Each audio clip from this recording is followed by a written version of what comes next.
বিসমিল্লাহির রহমান রহিম।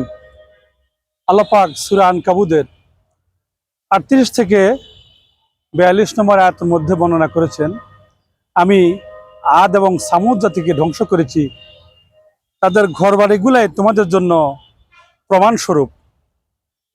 শয়তান খারাপ কাজগুলোকে তাদের সামনে শোভনীয় করে তুলেছিল এবং তাদেরকে সৎ কাজে শয়তান বাধা প্রদান করত। তবে তারা ছিল অত্যন্ত মেধাবী এবং জ্ঞানী।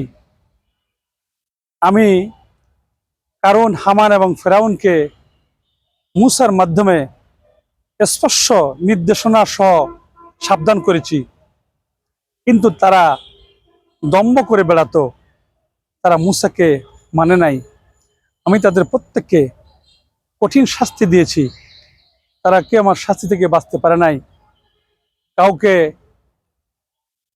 ঝটিকা এবং পাথর দ্বারায়, কাউকে মহানদ দ্বারায়, আবার কাউকে ভূমিতে ধসিয়ে দেওয়ার দ্বারায় তারা নিজেরা নিজের প্রতি জুলুম করেছে। আল্লাহ পাক তাদের প্রতি কোনো জুলুম করে নাই। যারা আল্লাহকে ছাড়া অন্য কাউকে অভিভাবক হিসেবে গ্রহণ করে, তাদের উদাহরণ হচ্ছে ওই মাকড়সা জালের মতো, যা দিয়ে তারা ঘর বাঁধে, সেটা একেবারে দুর্বল। যারা আল্লাহকে ছাড়া অন্য কার কাছে সাহায্য চায়, সেটা আল্লাহ পাক জানে। আল্লাহ পাক অত্যন্ত পরাক্রমশালী এবং প্রজ্ঞাময়। সুবহানাল্লাহ।